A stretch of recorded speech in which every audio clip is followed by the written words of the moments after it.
dengan terjadinya peperangan Yarmuk, ya setelah Khalid bin Walid dan Abu Ubaidah bin Jarrah menang di dalam peperangan Yarmuk, mereka kemudian menuju ke Baitul Maqdis dan melakukan pengepungan terhadap Yerusalem, terhadap kota suci Baitul Maqdis selama 4 bulan ya. Dan bukannya mereka tidak bisa merebut dengan paksa, dengan berdarah-darah, bisa saja, tetapi mereka menghormati status tanah suci ini, dan kemudian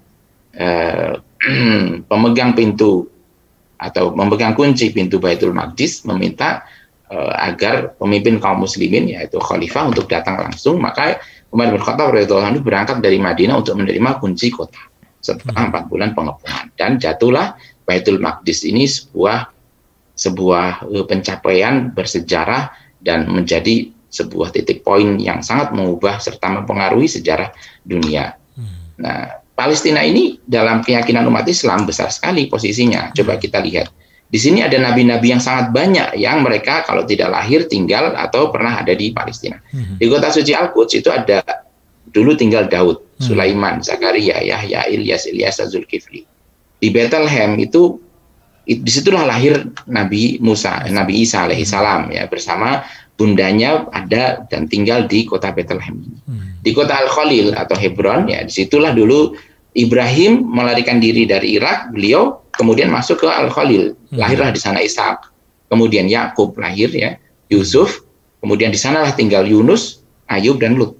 Kemudian Jericho atau Ariha ketika Mesir waktu itu Musa lari dari kejaran Firaun di sana, Nabi Musa datang dan masuk ke Jericho.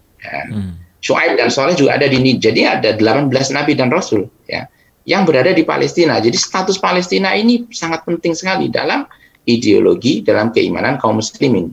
Sampai Nabi Muhammad SAW yang tinggalnya di kota Makkah pun, lahir di kota Makkah, tinggal di kota Makkah, itu sebelum penaklukan Baitul Maqdis itu sudah datang ke tempat ini dalam peristiwa Isra dan Mi'raj ya, seperti yang kita tahu.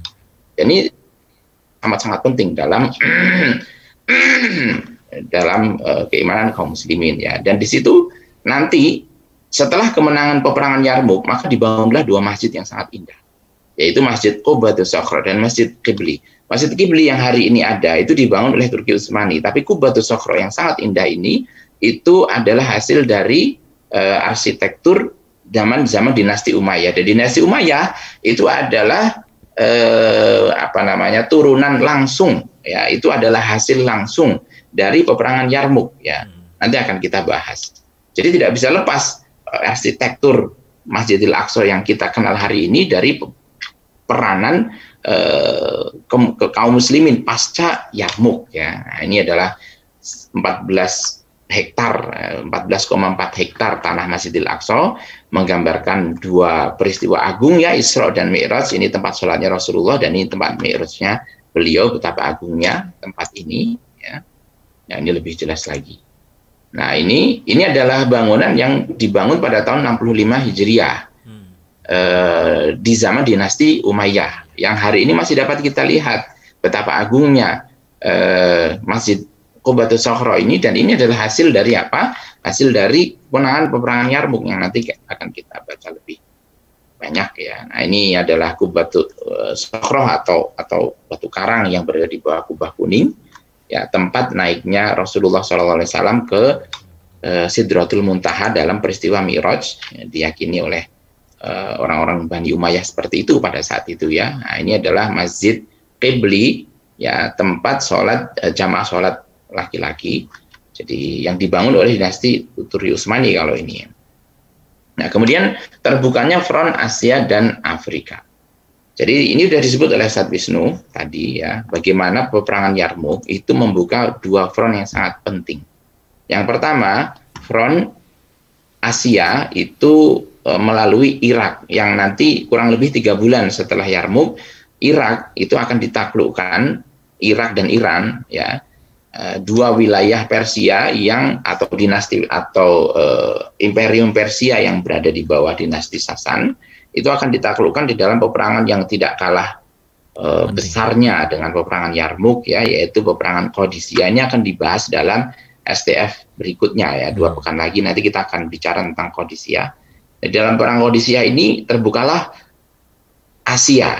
Jadi pintu masuk ke Asia, sebuah wilayah benua terbesar di dunia yang menyimpan kekayaan yang tak terhingga dengan demografi dan jumlah penduduk serta peradaban yang sangat besar, itu dibukanya itu pertama kali frontnya itu dibuka oleh peperangan Yarmuk. Jadi begitu Yarmuk terjadi, para petempur-petempur Yarmuk itu sudah menatap Qadisiyah di depannya dan mempersiapkan sebuah pertempuran yang tidak lama lagi setelah itu kemudian Persia runtuh. Ini padahal kebayang ya, Bizantium itu bertahan di wilayah Antioquia, wilayah Syam selama 7 abad, tidak bisa dikalahkan oleh Persia. Persia juga selama 7 abad tidak pernah bisa dikalahkan oleh Bizantium. Tetapi begitu umat Islam datang ke tempat ini, dua imperium raksasa ini tiba-tiba bertekuk lutut di hadapannya. Dan dari sanalah kemudian perubahan dunia itu terjadi. Jadi kemudian yang kedua adalah front Afrika. Dalam front Afrika nanti kita akan ada pembahasan seri ketiga ya, STF. Itu adalah Heliopolis ya. Di Heliopolis satu wilayah yang sangat pertempuran yang paling penting untuk menentukan jatuhnya Mesir ke tangan kaum muslimin. Jadi kemenangan kaum muslimin di Yarmuk itu telah memutus akar dari kekuasaan Bizantium di Timur Tengah, sehingga Egypt atau Mesir ya atau Afrika secara keseluruhan yang merupakan bagian dari kekuasaan Bizantium itu nanti dengan mudah dapat dipatahkan. Karena apa? Karena backup utama mereka yang berada di Syam itu sudah dapat dikalahkan. Jadi itu tinggal menunggu waktu saja Mesir itu kemudian jatuh ke tangan kaum muslimin. Nah, front pertama kali bagi kaum muslimin ke arah Asia dan Afrika itu tercipta kapan? Tercipta setelah peperangan Yarmuk. Disinilah kita kemudian menyimpulkan bagaimana Yarmuk, bukan hanya kita ya, tetapi semua ahli-ahli sejarah ya, kita melihat ahli sejarah menyimpulkan bagaimana Yarmuk ini very decisive, sangat menentukan sejarah peradaban dunia.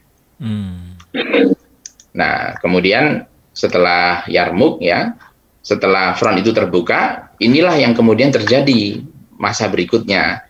Islam kemudian menyebar dan inilah yang disebut dengan Al-Watanul Arabi atau tanah air orang Arab. Tanah air orang Arab yang tadinya hanya kecil di Jazirah Arab ini kemudian tersebar luas menjadi apa yang hari ini dikenal dengan Liga Arab, dalam bahasa Arabnya Al-Jami'ah Al-Arabiyah atau Liga Arab ya. Tapi Liga Arab ini sangat lemah sekali terhadap kasus Perancis, dia membungkam gitu ya, terhadap normalisasi dengan Israel bungkam, pokoknya dia lemah sekali.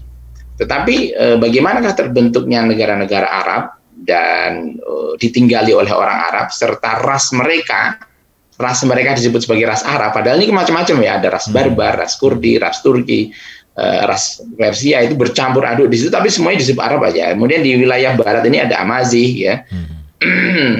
Itu disebut Arab aja. Maroko, Aljazair ini kan Amazigh dan Barbar nih.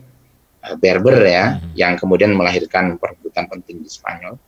Itu disebut Arab aja. Itu diawali dari itu tadi, terbukanya front menuju ke Persia dan ke Afrika. Jadi total hari ini negara Arab itu ada 23. Itu dapat kita lihat dari anggota yang masuk ke dalam Liga Arab ya. Liga Arab itu anggotanya ada 23. Berarti orang Arab itu negaranya ada 23.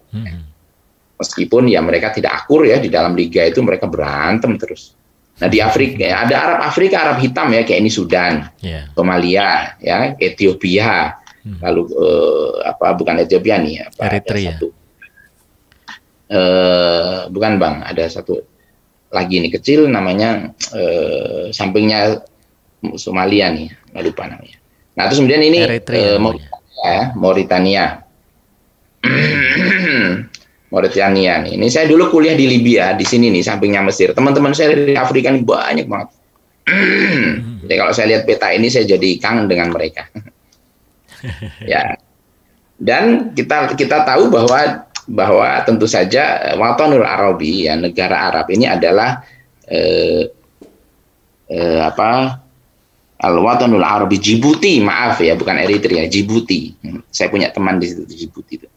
Watanul Arabi atau tanah air Arab itu adalah pusatnya dunia Islam ya, yang hari ini kemudian tersebar ke seluruh, dan ini semuanya pertama kali terbukanya melalui Yarmuk tadi ya, bagaimana Yarmuk itu membawa sebuah pengaruh yang sangat besar sekali.